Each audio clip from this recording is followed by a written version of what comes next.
Hi, it's Miles with Songbird. This is Michelle Birdsong in New York City. Coming up with Edwin Birdsong Funeral and Pictures, Part 5. I did a Facebook posting named, Did I Call Tia's Mother a Whore? And I want to say that Edwin, if you didn't hear the story before, Edwin, when he was 16, was taken to Tijuana by his Uncle T. And he saw a pretty girl, and she gave him some pussy. And when he came out, his Uncle T laughed at him and he said, "You thought that girl liked you. I paid her to give you pussy." So from then on, Edwin thought all women were whores. When we got married, he said to me, "I've made a honest woman of you." And I didn't know what he was talking about, because I had been Diogenes, the guy that went around looking for the one honest man. So what he meant was all women who are not married are dishonest. Okay, so I jotted this down because I'm kind of shook up. Because Robin, said I called this girl a whore, and I was so exhausted, I don't know what I said, but anyway, let me read you what I wrote, and then you can judge me if you are qualified to do so. Edwin and Steve both thought all women were whores, because Steve's mother was a prostitute and his father was a pimp. I blew that lie right out of the water when I married Edwin.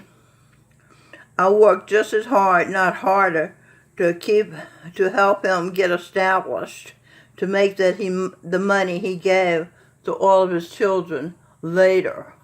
He made his money. He got established in New York with me and Johanna and Ted Cooper, and then he stayed to father Singing Robin and be in my life. And then he went back to California and started throwing around the money. He certainly didn't throw any my way when I was raising the children. My children's other father, Michael John Spear, worked 18 years as a New York City public high school teacher to take care of Singing Robin and me. Of course, I worked as well, outside the home as well as inside the home, doing a lot of talking shares, trying to keep us all sane, considering we were living in a slum. And Edwin had a house in Harlem, he had a house in California, he lived in Steve's townhouse in Gramercy Park. He took all the profits, just like when Barack Hussein got elected, because he had brown skin. He took all the reparations, him and Michelle, his wife, took all the reparations that were due the black community. Okay, so like I said, I worked just as hard, if not harder, to help Edwin get established, to make the money that he gave to his children, all of his children. I was spilling the blood in my veins, bearing my soul to write him honest lyrics for his albums, What It Is and Supernatural. And what we're going through now is a supernatural experience, because Edwin is talking to me and he left his body. So, you still have a voice when the soul can talk. Okay? And hear.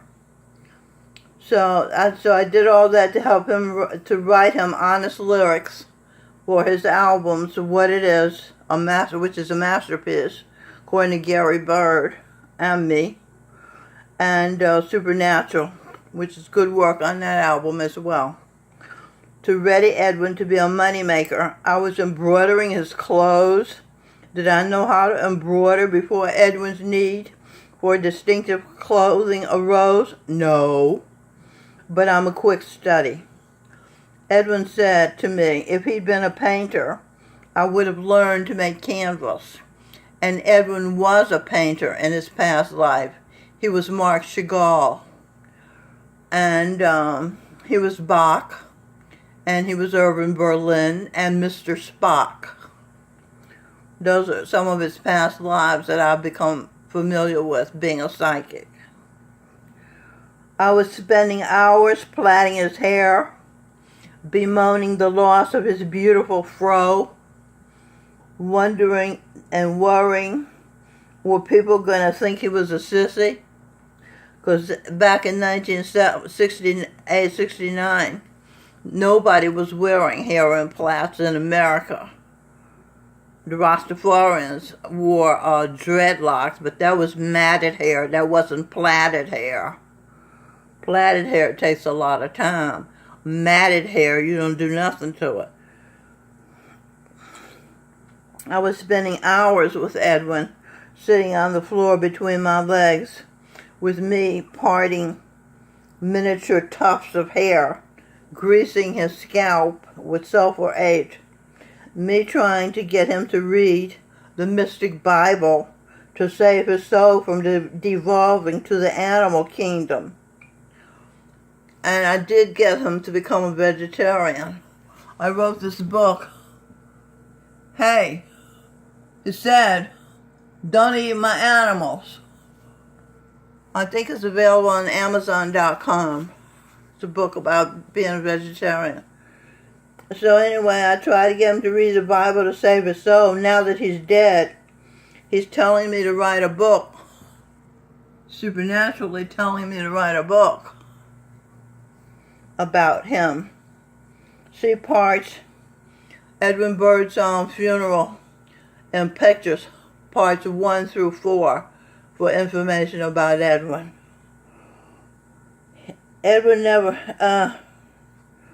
he told me to write this book and take the credit I was due, but that he had never given me because he and Stevie Wonder are so indebted to me, he can't rise to the level of Robin's tiny room, her womb, which he wants to enter so he can again be born as a human and not devolve to the level of reptile, which is where he was at when he left his body, his tired, worn-out body.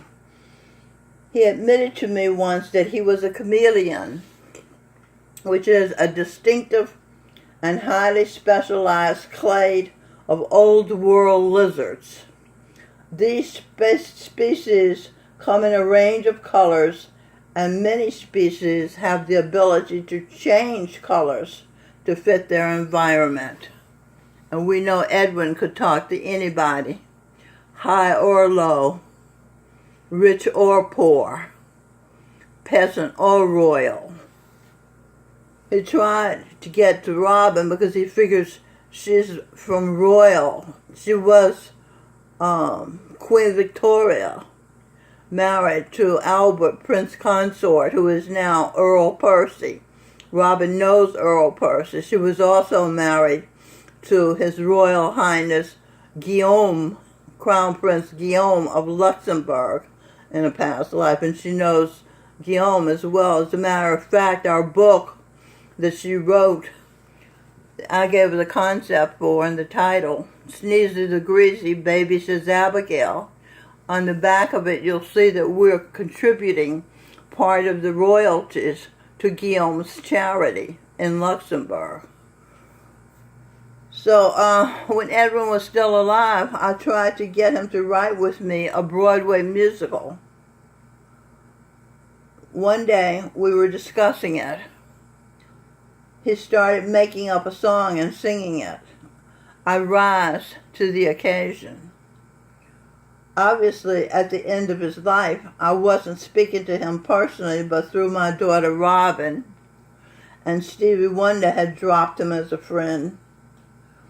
There was no occasion to rise for, so Edwin didn't rise. He lay on his devoted son Anthony's couch and slunk away from his body to be judged. Judas, J-U-D for Judas, GED, General Educational Development. The judge told Edwin his betrayal of me, the first female to reach the level of Jesus Christ's conscience, and the wife of the 21st century form of Jesus Christ, Gurinder Singh, would cost Edwin plenty. You get that? His betrayal, like that of Judas. Actually, Stevie Wonder was Judas. Would cost Edwin his life as a human being if his family don't set it right. So now Edwin is pushing me to write the Broadway musical, which was Jesus Christ Gurinder Singh's instructions to me 2 years ago, and which I've struggled with alone, trying to do as my husband's ask. Edwin tells me I can get the musical done if Robin will write the script for my writings, and Singh, who was Richard Rodgers, Jimi Hendrix, George Gershwin, and Mozart, can write the music to the songs. My projection, Oscar Hammerstein, can write the lyrics. Talk is cheap. Prove you loved your dad. Save his soul from the pit of hell. The reptile kingdom.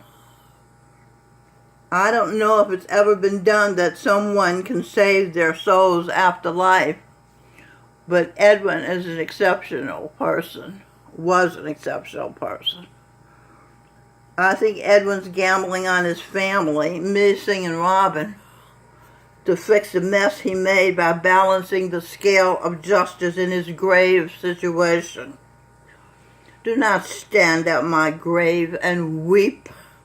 I am not there. I do not sleep. I'm awake wondering if singing Robin are going to let me down to have to crawl on my belly in dirt like a snake. 'Cause I faked my place and time in the limelight, like I got there without Michelle and Attorney Johanan and Ted Cooper's help. Stevie Wonder's doing the same thing. It's like Bob Marley in the movie Scrooge. He came back with his chains to warn Scrooge to be good, to stop cheating people. Edwin's trying to tell Stevie Wonder, stop cheating Michelle, give her her money, give her her credit, give her her due, or you're going to wind up like me.